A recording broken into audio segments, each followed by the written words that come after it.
તો કેમ છો મિત્રો, સ્વાગત છે તમારા બધાનું મારા નાનકડા મિની વ્લોગ. સવારમાં એમ કહેવાય કે સરસ મજાના એવા 10:30 વાગી ગયા અને આપણે તૈયાર થઈને આવી ગયા માર્કેટમાં. આપણે કાલે ગયા હતા રાજકોટની રવિવારીમાંથી, ત્યાંથી લઈ 200 રૂપિયાના સંપલા.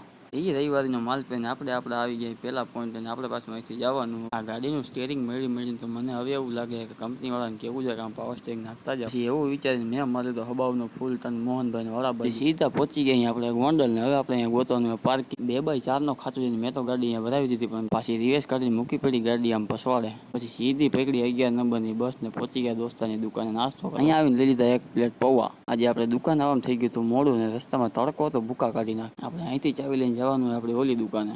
દુકાન ખોલાવે તો માલના ઢગલા હતા અને વાગી ગયા હતા આજે 12:30. આ માલ બધો ખોલતા તો ખોલી નહીં, પણ મારા હાથમાં આવી ગયું બિલ જોઈને તમારા મનના ગણ મરી ગયા. કેમ કે આપણે તો નિહાળે ખાલી ખીચડી ખાવા જ જતા. એમાંય પાછું આપણી આગળ આવી ગયું ગલાનું ગરાક. એને પાછું લેવું તો આવતા વર્ષે હેલિકોપ્ટરથી ગલામાં પૈસા ભેગા કરવા. માલમાં ભાવ મારતા આપણું મગજ થઈ ગયું બંધ. એટલે આપણે પછી માર્કેટમાં એક ચક્કર મારવા નીકળી ગયા. અહીંયા આવી જોયું તો કાગડા ઉઠતા હતા. એમાંય પાછું એમ કહેવાય કે 3:30 વાગી ગયા અને આપણું કામ બધું થઈ ગયું પૂરું. એટલે હવે પેટની સામું જોઈને એવું લાગ્યું હવે આપણે ભૂખ લઈ ગઈ અને ટિફિન ખોલ્યું. ટિફિન આવ્યું ઢોકળીનું શાક. પછી તો એમ કહેવાય કે સવારથી હાંજ પડતા ક્યાં વાર લાગે ને દુકાન આવી ગયા તો આપણા ભાઈ આપણે કરવાનું હતું કાકાનું ગિફ્ટ પેક ને એ ફટાફટ દુકાનેથી હું હુસેનભાઈ નીકળી ગયા બજારમાં આટોમાં. એમાંય પાછી રસ્તામાં આવી ગઈ હતી મેડિકલ ને આપણે એથી ફટાફટ દવા લઈ લીધી. એમાંય પાછું ગાડીમાં પતી ગયું હતું ઘાસલેટ, એટલે રસ્તામાં ઘાસલેટ લઈ લીધી. આપણે આવી ગયા હતા આપણી પહેલી ઓફિસ ને અહીંયા કોઈ હતું ને એટલે મનમાં એવું થયું થોડાક નખરા કરી લેવા. પછી ફાઇનલી આપણે પહોંચી ગયા હતા આપણા ફ્લેટ અને આપણે જવાનું તો કાકાને ઓલું ગિફ્ટ દેવા માટે. આજનો વ્લોગ અહીંયા જ આપણે પૂરો કરીએ. વ્લોગ ગમ્યો હોય તો લાઈક કરજો, ચેનલ સબસ્ક્રાઈબ કરજો. મળીએ બીજા વ્લોગમાં. ત્યાં સુધી જય માતાજી.